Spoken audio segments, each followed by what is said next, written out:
저는 예수님이 부활하신 주일 저녁에 이 강의를 찍고 있습니다. 예수님이 예루살렘에서 이제 십자가 위에서 대속제물로 하나님께 바쳐졌어. 단번에 자기를 제물로 바쳤어. 더 이상 피 흘리는 제사가 필요 없는 형태로 바치셔서 죽으셨습니다. 죽은 지 3일째 되는 날 죽음의 권세를 짓밟고 이기고 승리하셨어요. 그곳이 어디입니까? 예루살렘이죠. 제가 여러분을 예루살렘으로 안내하겠습니다. 이제 하늘에서 예루살렘을 쫙 한번 내려다 보실 건데 이 영상 마지막이 예술 작품입니다. Last night I lay a-sleeping, there came a dream so fair. I stood in old Jerusalem, beside the temple there. I heard the children singing, and ever as they sang, I thought the voice of angels in heaven in answer rang. I thought the voice of angels from heaven in answer rang.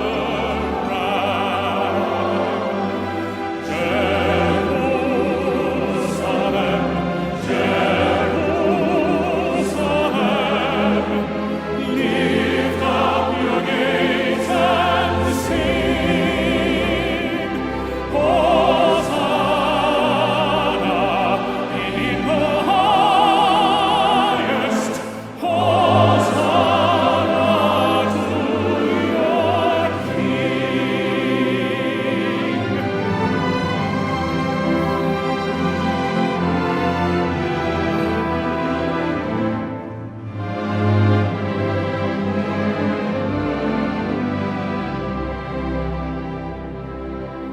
And then I thought my dream was changed, the streets no longer rang. Hushed were the glad hosannas, the little children sang. The sun grew dark with mystery, the morn was cold and chill, as the shadow of a cross arose upon a lonely hill. As the shadow of a cross arose upon a lonely hill. Jerusalem, Jerusalem, lift up your gates and sing, Hosanna in the highest, Hosanna to your King.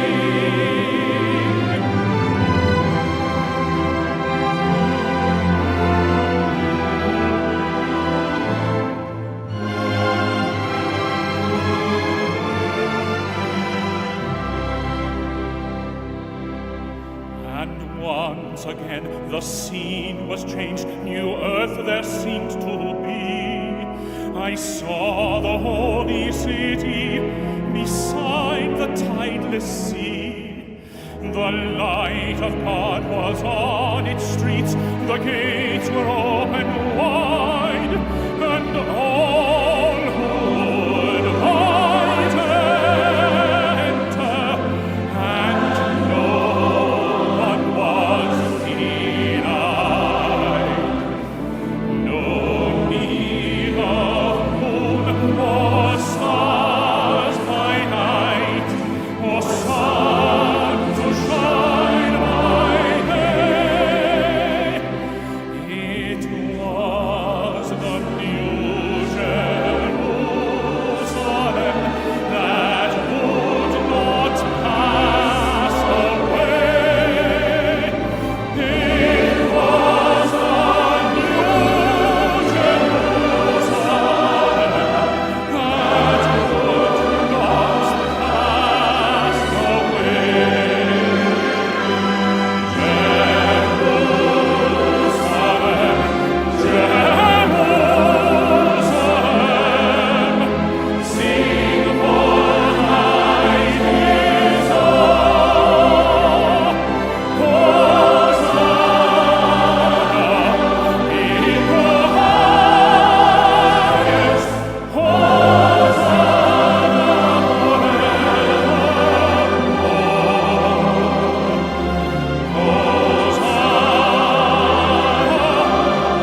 여러분, 제가 아주 어렸을 때 우리 동네 뒤편에 있는 큰 가수원 울타리 바깥에 이 감나무가 이렇게 뻗어나와 있었어요. 그래서 제가 그 감이 묻고 싶어서 그 울타리 바깥으로 나와 있는 그 가지의 단감을 따먹었습니다.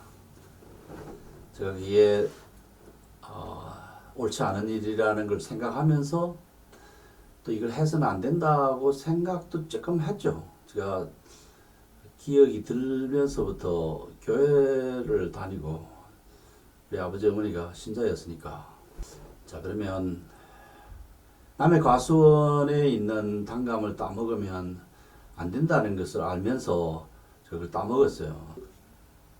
과일을 따먹고자 하는 그 욕망, 의지, 그것은 어디서 왔을까요? 울타리 밖으로 나온 그 감나무에 감은 따먹어도 죄가 안 된다, 뭐 그런 판례가 있다는 이야기를 들었는데 사실인지는 모르겠습니다. 제가 초등학교 1학년 때인 것 같습니다. 저는 뭐 우리 부모님한테 장난감 하나도 선물로 받아본 적이 없고, 그 시대는 그런 생각 자체가 없던 시대니까.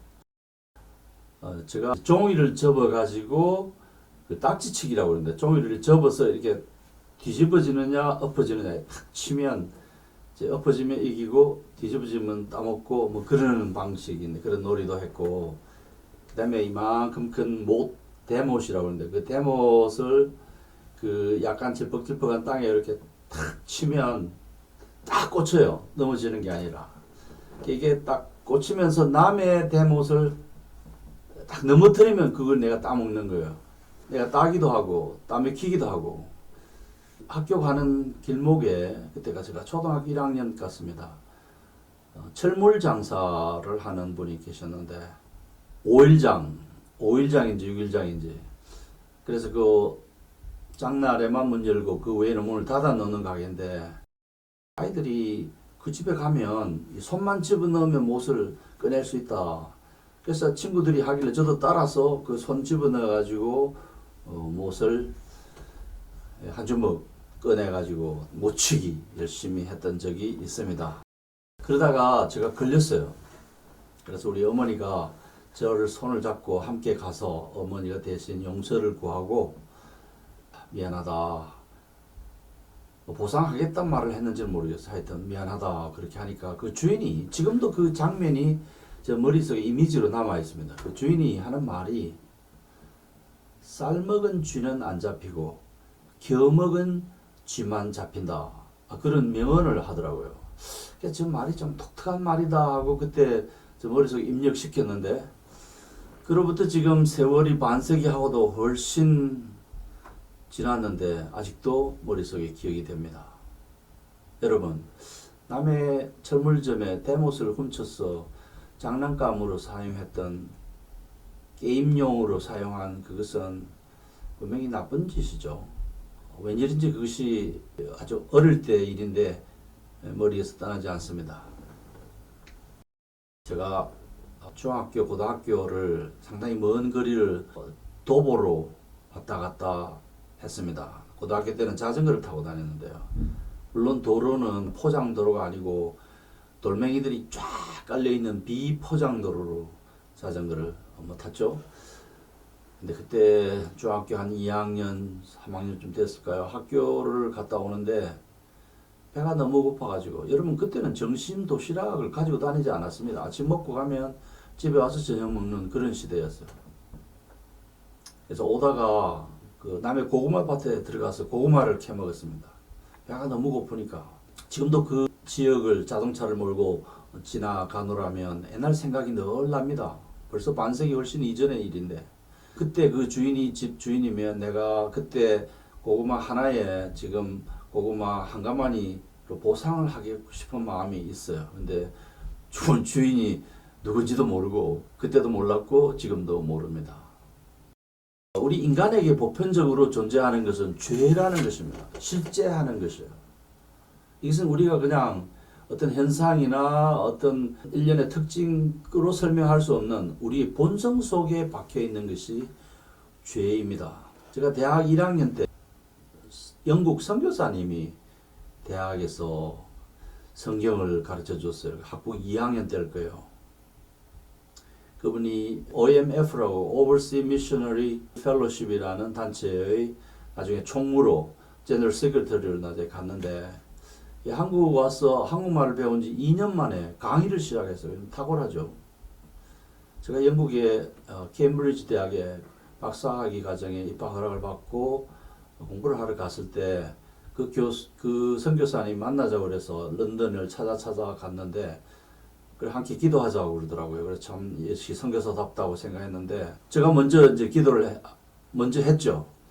영어로 기도를 했습니다. 여러분 외국어 가운데 기도하는 것이 상당히 어려워요. 제일 어려운 것은 농담하는 것이 제일 어렵고 그 다음이 기도하는 것인데 그래 기도를 했더니 이어서 그분이 기도했는데 그분은 한국말로 기도해요.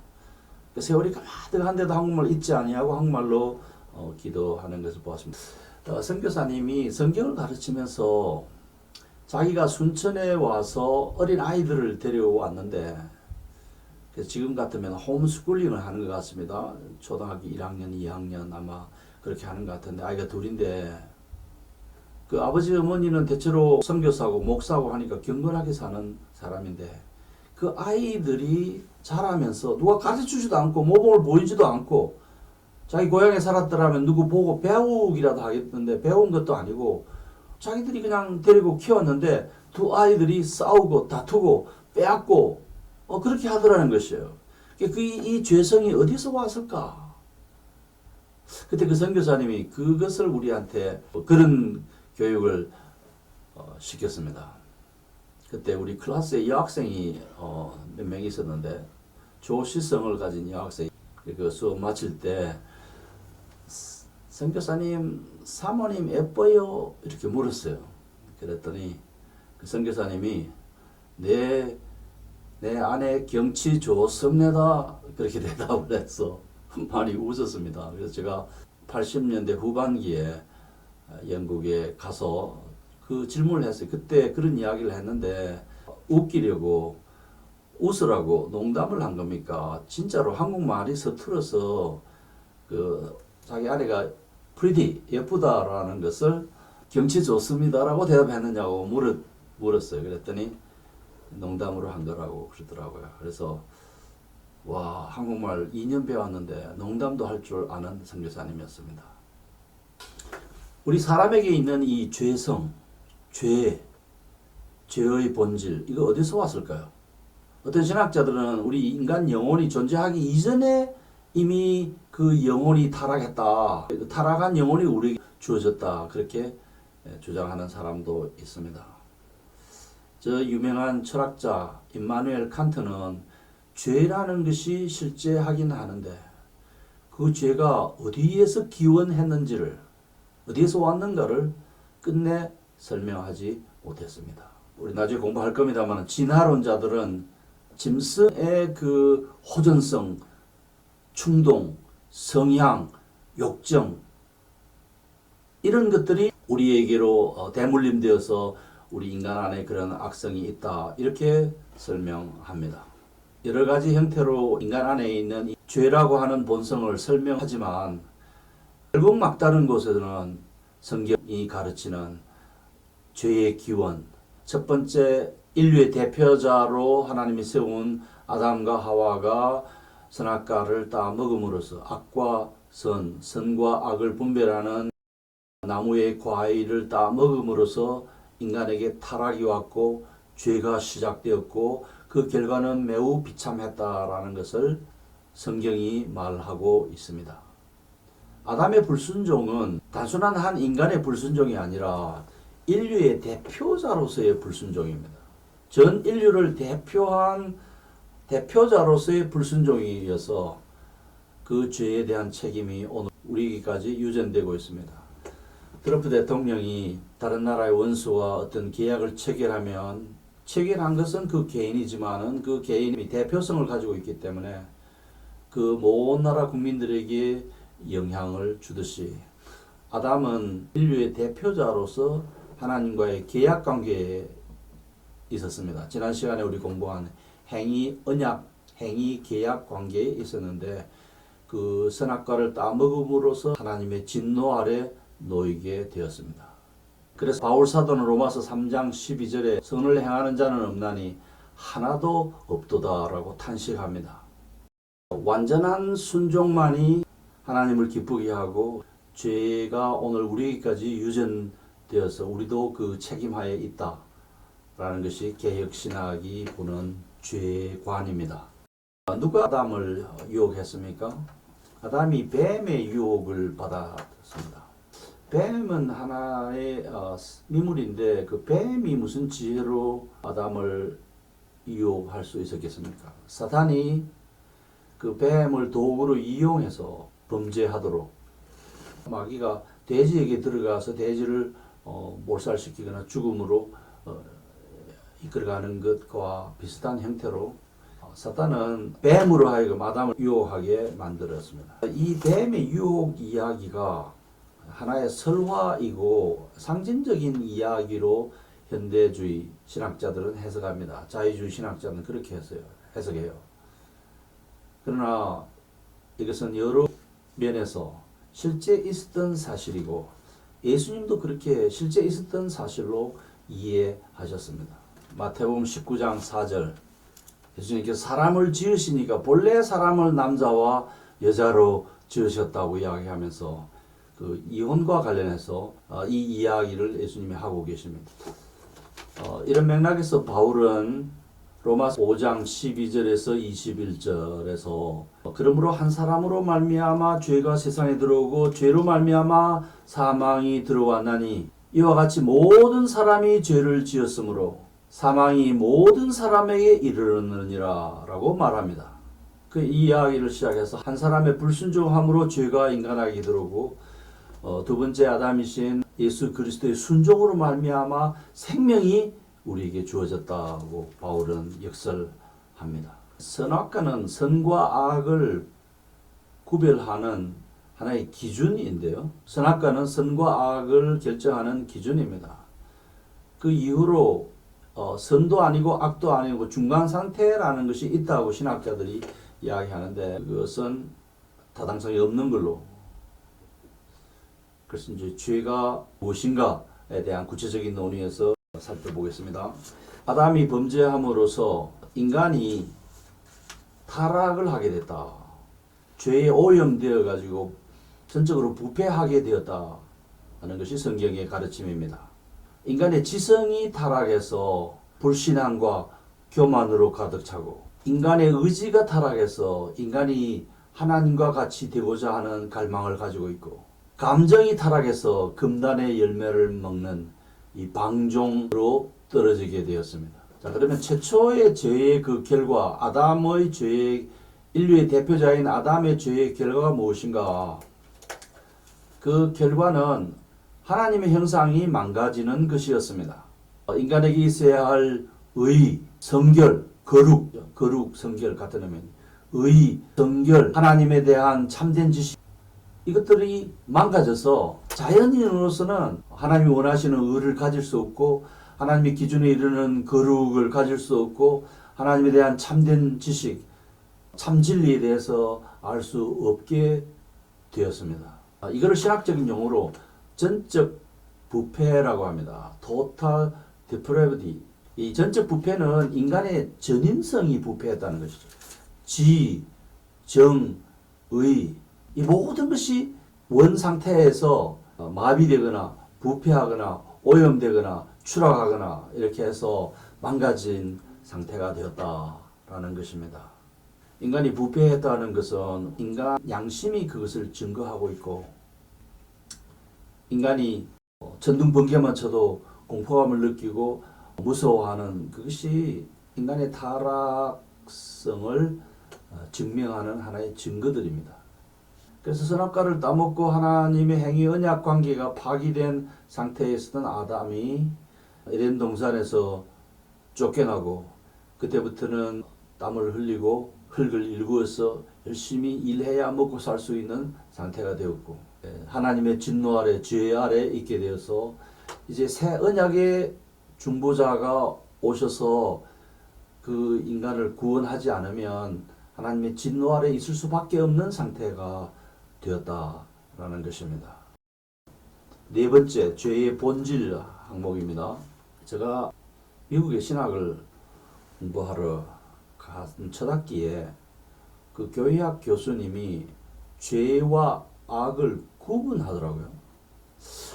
sin하고 evil, E-V-I-L, sin and evil을 구분하더라고요. 그래서 저한테 그게 생소해서 자세히 들었습니다. 죄는 하나님의 계명을 어기는 것이 죄고 하나님의 의지에 역행하는 것이 죄인데, 그러면 이 evil이라는 것이 뭔가, 저분이 어떻게 저 용어를 사용하고 있는가 하고 봤더니, evil이라는 것은 우리말로 악이라고 번역하는데, 그 악은 우리 인간이 범죄해서 저지르는 그 결과가 악이다 이렇게 설명하시고, 또 그 자연재해, 허리케인이라든지 태풍이라든지 쓰나미라든지 독한 바이러스든지 이런 것도 악으로 표현하더라고요. 악이다, 자연 악이다라고 이야기해서 아하, 죄와 악을 구분하는구나 하는 것을 그때 배우게 되었습니다. 그렇습니다. 죄와 악은 구분돼요. 악이 다 죄인가 하는 질문이 이 맥락에서 등장합니다. 악한 자연 재해, 태풍, 쓰나미, 바이러스 이런 것들이 우리가 죄를 짓는 거와는 개념이 다른 하나의 악이라는, 죄의 결과로 온 하나의 영향이기는 하지만 그 자체가 죄와 동일시되지는 않는다는 것입니다. 우리 동양 사람에게 이 죄 이야기를 하면 쉽게 거부합니다. 나는 죄인 아니다. 전도를 해보면 나 죄인 아니다 라고 이야기해요. 그래서 이 죄가 도대체 무엇인가에 대한 자세한 설명이 필요합니다. 동양 사상은 guilty. 제가 미국에서 가족을 차에 태우고 아이 뒤에 태우고 아내 옆에 앉고 자동차를 몰고 그 복잡한 길을 참 가다가 큰 대로가 나오길래 저기 속도를 내고 시원히 달렸어요. 그랬더니 경찰이 저를 붙잡았습니다. 그래서 그 티켓을 이렇게 주면서 벌금 내는 게 아니고 아무개 아무시에 법정에 출두하라. 이제 그거 제가 사는 곳 상당히 먼 곳인데 다시 또 운전해 가가지고 그 법정에 출두했어요. 처음 제가 법정에 가봤는데 대뜸 묻는 소리가 guilty or not guilty 이렇게 하더라고요. 내가 도로교통법 위반한 것이 guilty, 범죄다. 그 사실을 인정하느냐, guilty?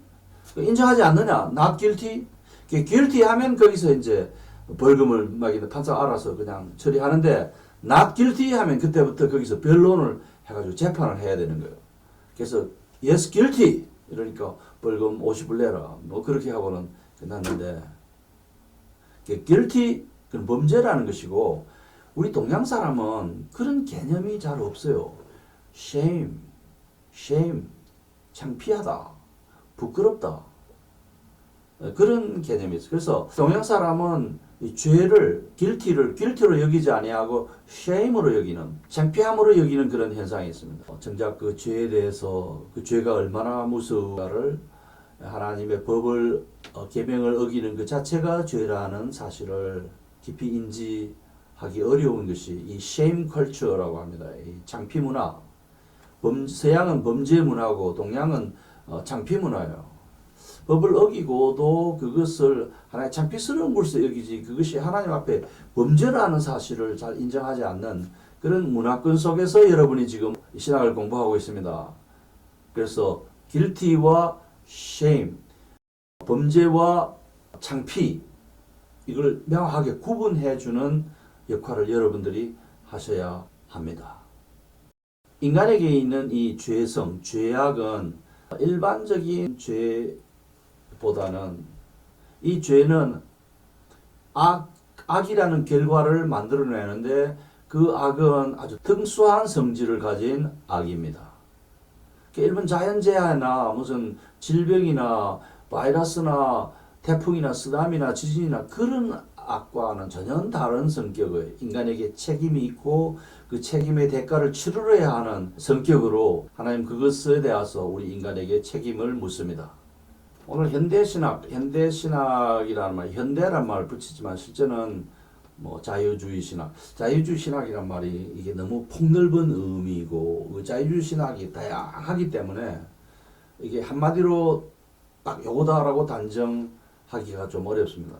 그래서 이게 자유주의 신학이다라고 말하면 거기서 살짝 또 벗겨가고 이게 자유주의 신학이다 하면 살짝 비켜가고 살짝 비켜가고 그래서 끝없는 위로로 가는 것이 자유주의 신학인데 그냥 in general 일반적으로 이야기해서 자유주의 신학을 현대주의 신학이라고 하는데 현대주의 신학자들은 성경이 이야기하고 개혁 신학이 이야기하는 이런 죄 하나님 앞에서 책임을 가진 존재로 서야 한다는 이 사실에 대해서 자꾸 회피하려는 경향이 있습니다.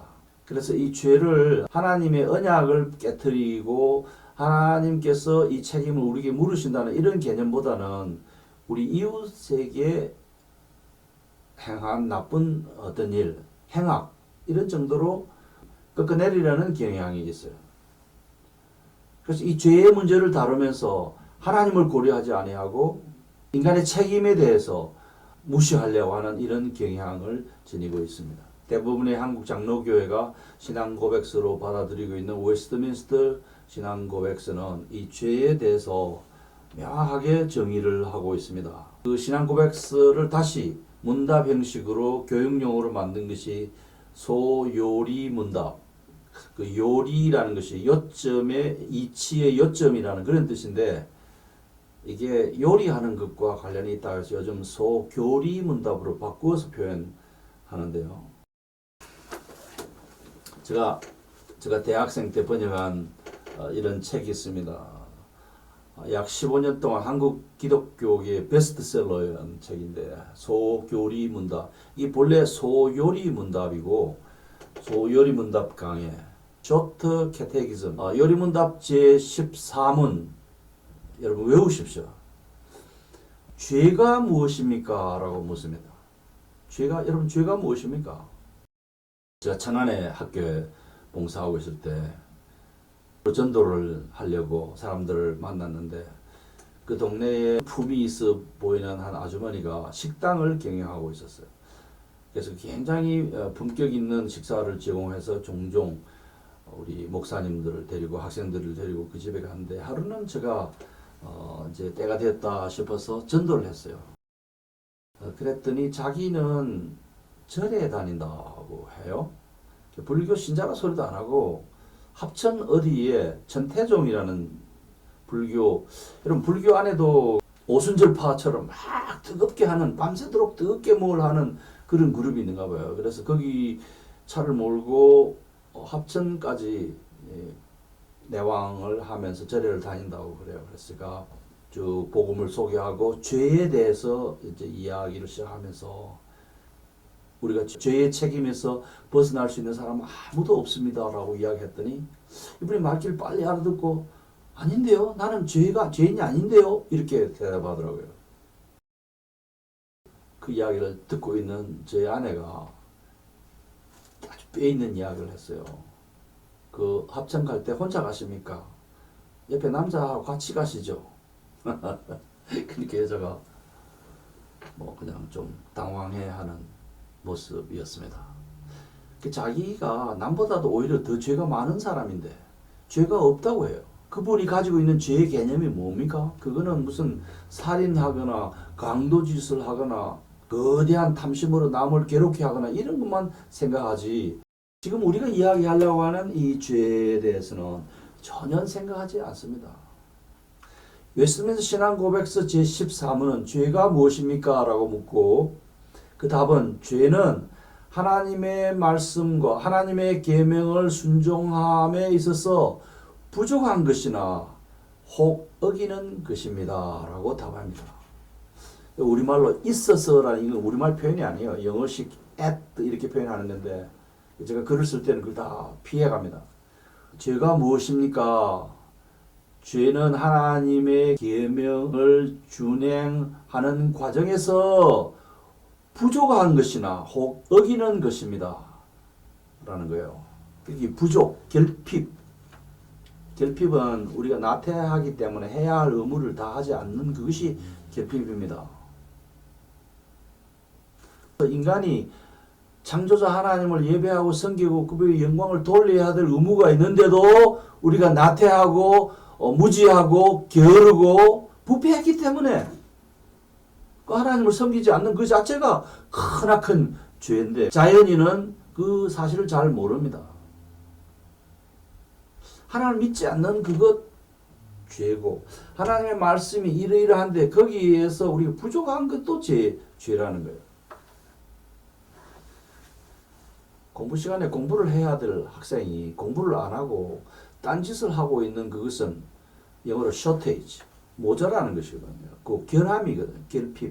결핍, 결함, 태만. 그래서 하나님의 말씀, 하나님의 계명의 요구를 우리가 지킴에 있어서 부족한 것, 그 대표적인 것이 하나님을 섬겨야 될 자가 하나님을 섬기지 않는 그것이 큰 죄라는 것입니다. 그 다음에는 하나님의 말씀을 순종함에 혹 어기는 것이니라. 하나님의 말씀을 violate, 어기는 것이라는 것입니다. 내 이웃을 해하려고 거짓 증거하지 말라고 하는데 법정에서조차 거짓말 하는 경우가 많이 있죠. 누가 뭐 돈이라 주고 잘 해주면 가가지고 내 증언해줄게 그러면서 양심을 속이고 한마디 거짓 증언하면 그 죄가 없는 것이 되는 그런 불행한 일들이 가끔 일어나기도 합니다. 죄는 하나님의 율법에 대한 불일치와 결핍, 혹시 불일치 또는 결핍, 두 번째는 그것을 어기는 것이 violate, 그 법을 지키지 않고 어기는 그것이 죄입니다. 하나님이 보실 때 그것은 죄다라고 guilty 하고 판단하는 것이죠. 자연인은 이러한 죄의 정의, definition을 받아들이려 하지 않습니다. 내가 남한테 피해를 주지 않았다. 남한테 의도적으로 악을 행하지 않았다.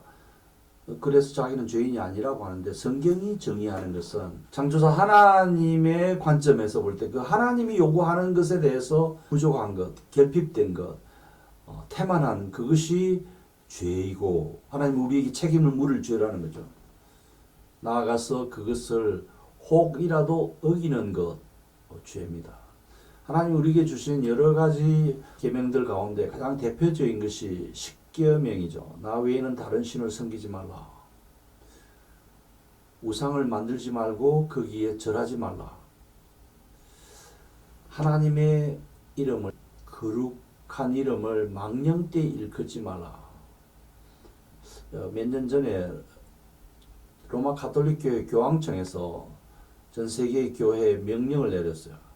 하나님의 이름을 망령되이 일컫지 말라고 했는데 하나님의 이름을 가지고 교회들이 혼란스러워한다. 그래서 여러분 하나님의 이름이 야훼, 야하웨 이렇게 하잖아요. 우리 한국 번역은 여호와라고 하는데 그 히브리에는 자음이 있고 모음이 본래 없잖아요. 모음은 알아서 붙이는 것인데 야하웨 이렇게 해놓고 거기다가 이걸 이렇게 붙이면 어떻게 하면 예호와가 되고 어떻게 하면 야하웨 이렇게 됩니까?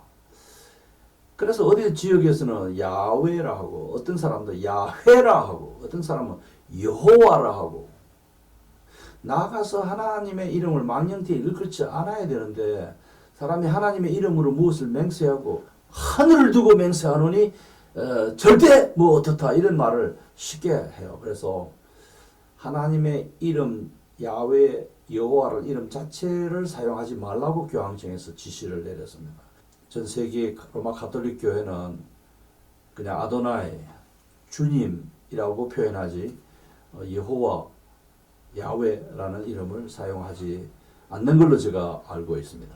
제사는 안식일을 기억하여 그날을 거룩히 지키라. 하나님이 창조를 엿새 동안에 마치시고 이래 되는 쉬셨을 뿐만 아니라 우리 주 예수 그리스도께서 우리의 구원주로 이 세상에 오셔서 모든 사역을 마치고 십자가 위에 죽으시고 주 첫날에 부활하셔서 초대 기독교인들은 주님이 부활하신 그날을 예배일로 삼아서 주일날 예배를 드렸습니다. 안식일날 사도들이 성전에 갔다고 했는데 그분들이 예배를 드리러 간 것이 아니라 안식일에 회당에 유대인들이 모이니까 복음 전하기 위해서 찾아갔고 여기서 복음을 전하다가 이단이라 해서 몰매를 맞고 두들겨 맞고 도망가기도 하고 그런 일들이 펼쳐졌잖아요. 사도들 전통을 이어받아서 기독교는 유대교와 달리 주의 첫날을 예배일로 지킵니다. 그래서 이 안식일의 정신은 하루를 온전히 쉬면서 그날을 하나님께 예배하고 평안을 누리는 그 날로, 쉼의 날로 지키는 데 있다는 것이 중요합니다. 우리 사람은 기계가 아니기 때문에 기계도 계속 돌리면 고장이 나잖아요. 그래서 사용하다가 또 쉬었다가 또 사용하다가 쉬었다 이렇게 하는데 우리 사람 몸도 이것이 안 쉬고 계속 가면 망가져요. 그래서 가다가 쉬고 가다가 쉬고 가다가 쉬고 가다가 쉬고 이렇게 안식일이 그래서 우리에게 쉼이라는 이유 때문에 우리에게 중요합니다. 제5는 부모를 공경하라.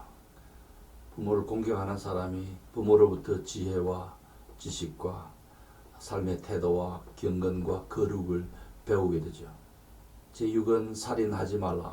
사람의 목숨만 끊는 게 아니라 남의 명예를 해치는 그것도 제6계명 살인하지 말라는 계명에 포함시켜서 개혁신학은 풀이합니다.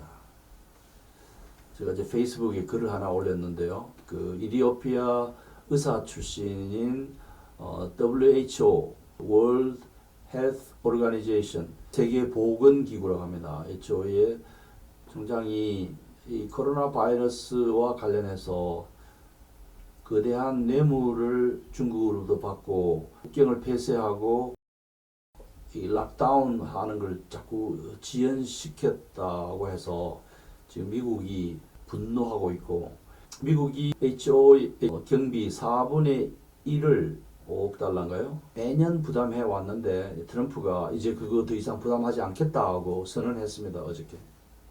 주간 또 한 달 동안이라도 국경을 빨리 차단해야 되는데 차단하지 말라고 자꾸 권유를 했어요. 중국에 뇌물을 먹었다는데 뭐 사실인지 여부는 제가 확인할 길이 없습니다만은 어쨌든 그 중차대한 직책에 있는 사람이 많은 희생자를 가져오게 한 것은 그것은 살인죄를 지은 것입니다.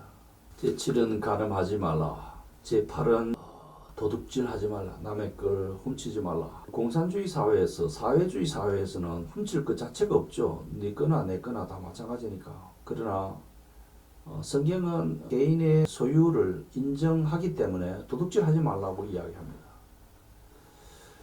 제9는 네 이웃에 대하여 거짓 증거하지 말라. 제10은 탐심을 버리라. 내 이웃의 아내나 그의 남종이나 여종이나 소나 낙이나 그 이웃집이 가지고 있는 모든 소유물에 대한 탐심을 버리라. 현대판 우상은 탐심입니다.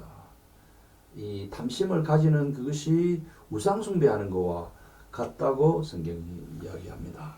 성경이 말하는 많은 도덕법은 오늘 현대인들이 지켜야 될 하나님의 계명들입니다. 예수 그리스도 안에서 유대인 제사법은 폐기된 걸로 간주합니다. 여러분 십계명과 성경이 말하는 도덕법은 하나님이 우리의 삶을 피곤하게 하기 위해서 우리의 멍에를 씌운 것이 아니고 오히려 그 법에 따라 살면 물고기가 물 안에 있을 때 자유롭듯이 우리가 그 법을 따라 살면 그것이 우리에게 행복을 가져다 주기 때문에 그걸 지키라는 것이에요. 그래서 하나님의 계명들은 우리의 행복 헌장이지 우리를 굴려 씌우는 멍에가 아니라는 이 점을 깊이 명심해야 되겠습니다. 여러분 자동차를 운전하실 때 도로 법규를 지키시잖아요. 그 법규를 어기는 것은 guilty, 죄를 짓는 것입니다. 사고 일어나가지고 뭐 죽거나 하는 것은 이제 그게 하나의 그 죄가 가져온 악이죠. 그런데 그 도로를 운전할 때 여러분이 그 교통법규를 지키는 것은 우리 사회의 하나의 계약입니다. 그 지킴으로써 너도 행복하고 나도 행복하고 우리 사회가 그렇게 함으로써 교통 질서를 유지해 가는 것인데 만약 우리가 교통 질서를 나는 지킬 마음이 없는데 억지로 법이기 때문에 지킨다라고 하면 여러분은 매우 낮은 자긍심을 가진 사람들입니다. 오히려 우리는 나는 이게 법이기 때문에 지키는 것이 아니라 내가 마땅히 지켜야 할 의무를 가지고 있기 때문에 그래야 내가 행복하고 이웃도 행복하고 사회가 안전하기 때문에 내가 법을 지키는 것이다. 스스로의 자존감을 따라 그 법을 지켜 나갈 때 우리 사회가 평안을 유지할 수 있죠. 자, 6번째. 그러면 인간의 실존적인 하나의 일제하는 이 죄라는 것은 우리의 몸속에 어디에 있습니까? 그래서 우리 이구동성으로 신학자들은 우리의 마음에 있다. 우리의 마음. 마음이라고 할 때 그 마음이 도대체 무엇이냐 할 때 그것은 우리의 지성과 감정과 의지로 대표되는 지성과 감정과 의지가 하나로 묶어져 있는 우리의 마음에 이 죄가 있다라는 것입니다. 이 죄를 우리 영혼의 하나의 기능으로 이해하려는 신학자들이 있는데 계획신학은 그런 것을 배제해요. 죄는 우리 영혼의 한 기능 요소가 아니고 우리를 지배하고 우리의 본성이 가지고 있는 하나의 실제하는 특성입니다.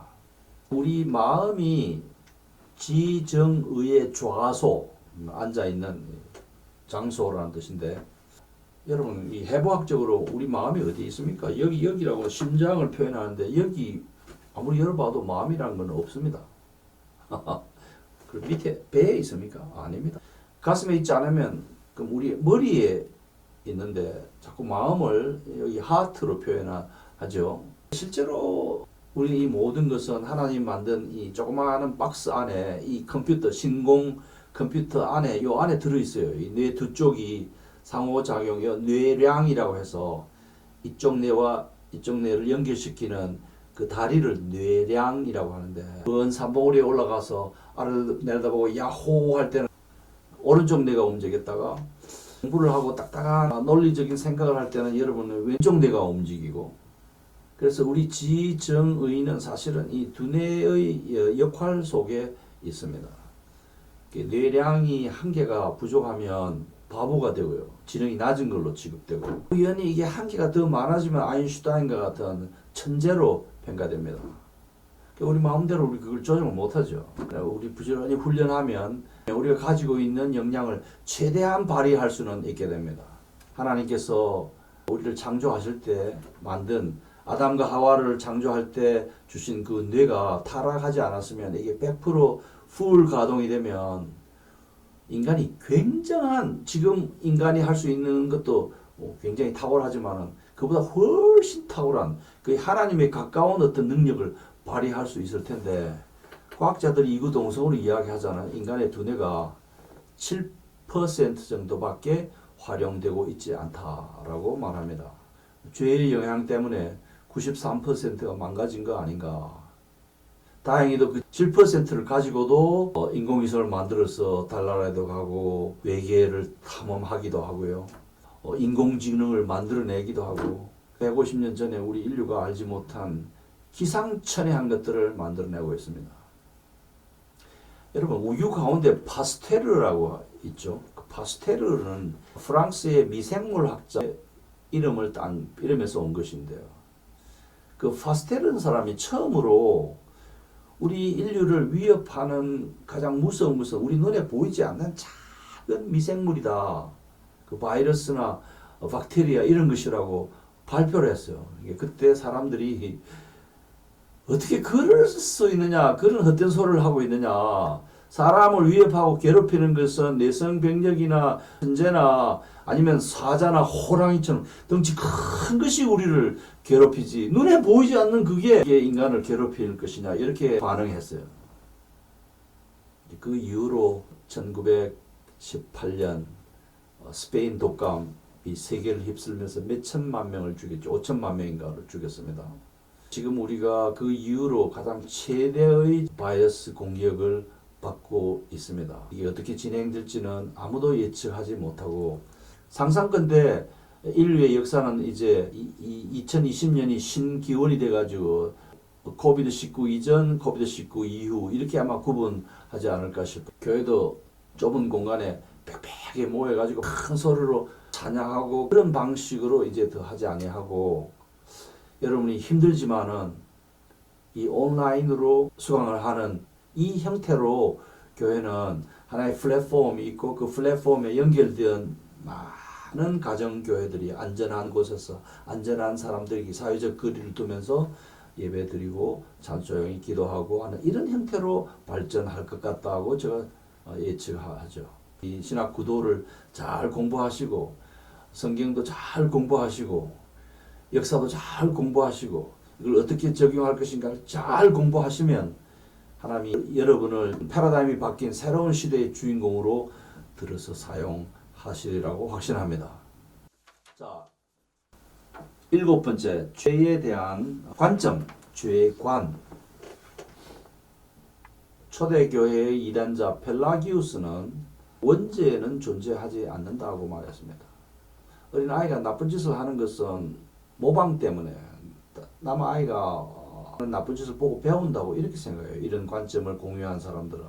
죄는 우리의 내면적인 어떤 것이 아니고 외부적 행위이고 죄는 하나의 남으로부터 배운 잘못된 습관이고 부모가 하는 것을 보고 배운 하나의 습관이고 그래서 그 나쁜 습관이 계속 배움을 통해서 전달되고 있다 이렇게 보죠. 현대신학자들도 이렇게 보는 사람들이 들어 있습니다.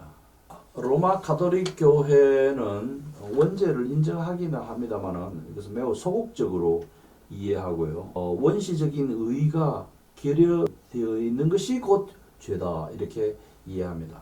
인간이 가지고 있는 실질적인 죄는 원죄의 결과라기보다는 인간이 자유의지를 가지고 계속 그 죄를 선택한 결과라고 봐요. 그래서 이런 점에서 프로테스탄트 신학이 보는 죄관과 로마 가톨릭 교회가 보는 죄관은 다소 차이가 있습니다. 진화론자들은 짐승이 가지고 있는 특성을 인간이 이어받았다. 왜냐하면 짐승의 과정을 거쳐서 인간이 진화했기 때문에 짐승이 가지고 있는 본능적인 충동, 자연적인 욕구 해소하는 그런 동기들이 우리 안에 유전되었다. 이렇게 보죠. 성경은 그렇게 이야기하지 않습니다. 성경은 우리의 조상 아담이 인류의 대표자로서 머리로서 하나님과의 맺은 행위 언약을 위반하고 스스로 그 자유의지를 가지고 선악과를 따먹는 불순종을 저질렀기 때문에 죄에 대한 책임을 우리 모든 인류가 공유하고 있습니다. 우리 모든 인류는 아담 이후 그 원죄와 자범죄에 대한 책임을 가지고 있습니다. 하나님이 그 책임을 물으시고 그래서 우리가 그 책임의 죄의 대가로 우리가 져야 될 책임을 담당하신 예수 그리스도의 대속사여 우리에게 전가된 의 새로운 언약의 중보자이신 예수를 믿어야 될 이유가 바로 여기에 있는 거죠. 그러니까 원죄를 인정하지 않고 자범죄를 하나의 동물적 어떤 근성의 결과로라든지 뭐 이웃의 피해를 좀 준 그런 정도로 이해한다면 죄책을 가지고 있고 그 죄에 대한 막중한 책임이 있기 때문에 하나님은 그 책임을 물으시고 그 책임 앞에서 우리는 두려워하면서 우리를 위해서 우리의 죄책을 짊어지신 예수 그리스도를 믿고 또 믿어야 할 이유를 여러분들이 사람들에게 설명하기 위해서 이 교회학을 지금 공부하고 있는 것입니다. 여러분이 복음 전도 현장에서 사람들에게 복음을 받는 그들 자신이 하나님 보시기에 매우 중차대한 죄인들이라는 사실을 인식시키는 그것이 복음 전도의 시작입니다. 이걸 어떻게 인식시켜야 될까? 왜 아담이 선악과를 따먹은 그것이 아담과 모든 인류에게 그렇게 중차대한 결과를 가져왔는가? 왜 그렇습니까?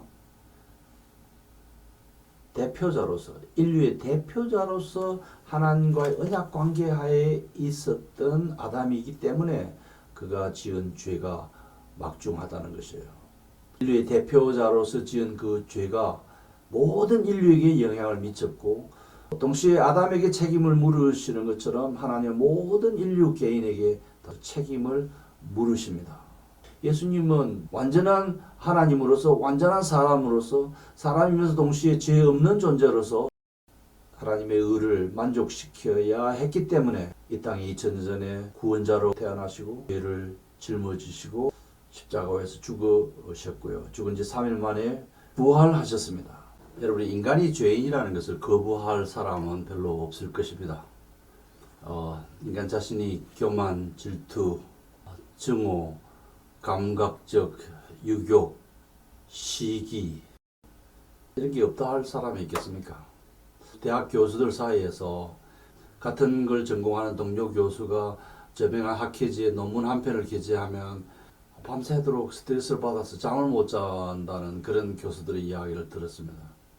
제가 책을 한 권 출간하면 최 교수님 왜 또 우리를 힘들게 하십니까? 뭐 그렇게 말하는 사람들도 있어요. 그건 참 정직한 사람이죠.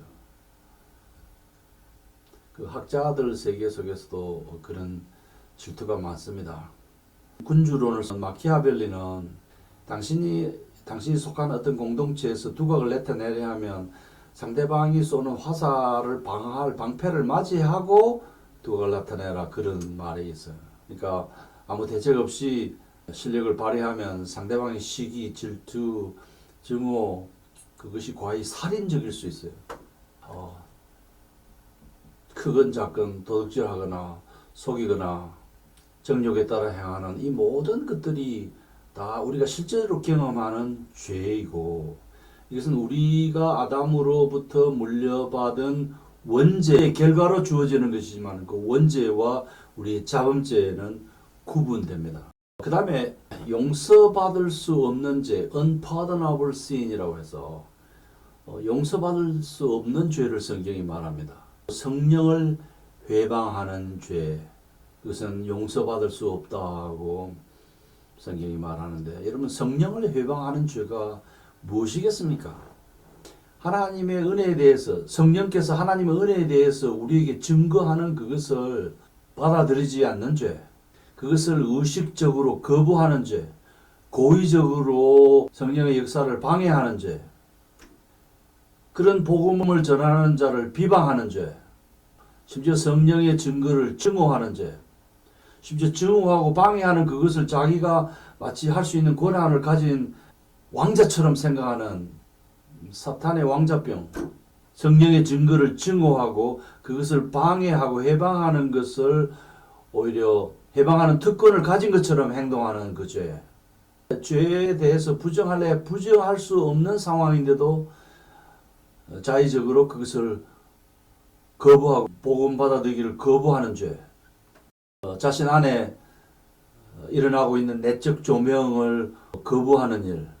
이런 것이 성령 회방죄, 용서받을 수 없는 죄인데, 이건 단지 진리를 의심한다든지 진리를 받아들이는 것을 지연한다든지 하는 것과는 다르죠. 진리의 빛 가운데서 자기의 양심이 지금 자극을 받고 있는데도 스스로 그 성령 역사에 역행하는 죄를 용서받을 수가 없습니다. 회개를 거절하고 양심이 마비되는 것처럼 행동하고 하나님에 대해서 오히려 도전하고 복음 전하는 자의 말을 거역하는 그런 것들이 성령을 해방하는 죄, 용서받을 수 없는 죄에 해당됩니다. 성경은 이 죄의 보편성, 다시 말하면 이 죄가 한국인이나 중국인에게나 베트남 사람에게나 이스라엘 사람에게만 있는 것이 아니라 이 죄가 전 인류에게 보편적으로 존재한다는 것을 가르치고 있습니다. 그 죄의 보편적 속성은 인간이 죄를 모방하거나 배워서 짓게 되는 것이 아니라 본성 속에 있는 그 죄성이 우리 행위로 나타나는 것이죠. 자, 그러면 여기서 질문이, 죄를 짓지 않고 죽은 어린아이도 이 죄의 영향하에 있는가? 개혁신학은 그렇다고 합니다. 어거스틴은 어릴 때 죄를 고백하기를 자기가 어머니의 젖꼭지를 깨물어 어머니를 괴롭힌 그 죄도 참회한다, 그런 말을 한 적이 있는데, 아직 인지 기능이 없는 아이도 원죄의 영향 아래 있기 때문에 새로운 언약의 중보자, 은혜의 언약의 중보자, 새 언약의 중보자이신 예수 그리스도를 통하지 않고는 구원받을 길이 없습니다. 제가 목회를 할 때 미국에서 저희 교우 가운데 저와 한 동갑인 여자 성도가 나이가 좀 들었는데 아이를 늦게 아들을 하나 낳아 키웠는데 그 엄마가 우유병에 있는 우유를 먹이려고 안고 누워 있다가 잠깐 제쳐놓고 화장실에서 왔는데 아이가 숨이 끊어졌습니다. 그 어린아이는 우유를 먹인 후에 등을 툭툭툭 쳐서 이 우유가 내려가도록 만들어줘야 되는데 이 내려가지 않던 상태에 숨이 막혀 아이가 죽은 것이에요. 그래서 제가 찾아갔더니 거의 기절한 상태에 있었습니다. 교우들과 함께 병원으로 수송하는 단계에 이렇게 부축해 보니까 얼마나 의식을 잃은 이 인간의 몸이 굉장히 무겁다는 것을 제가 그때 깨달았어요. 그런데 그 아이 장례식을 그분의 남편은 백인인데 침례교회 다니는 신자였어요. 그 장례식에 제가 갔죠. 가서 기도를 아마 인도했을 겁니다. 그 침례교 목사님이 설교하기를 이 어린아이는 너무 어려서 자범죄가 없이 죄를 범한 적이 없기 때문에 이 아이는 지금 천국 갔습니다. 그렇게 설교하더라고요. 그것은 제가 믿는 신학체계와는 좀 다른 이야기입니다. 저는 갓난 아이도 예수 그리스도를 통해서만 구원받을 수 있다고 생각합니다. 그래서 믿는 자 가족의 언약의 자녀로 태어나고 자란다는 것이 굉장한 복이라고 확신하죠. 그 어린아이 속에도 원죄라는 것이 있기 때문에 하나님 앞에서 죄와 무관하다라고 선언할 수 없는 것이죠. 그 아이가 구원을 얻는다면 그 부모의 믿음 덕분에 지적인 형태가 아닌 전인적인 어떤 형태로 내재하는 그 신앙의 결과로 예수 그리스도에 대한 신앙의 결과로 구원을 얻을 것으로 여기는 것이 가장 합리적이라고 생각합니다.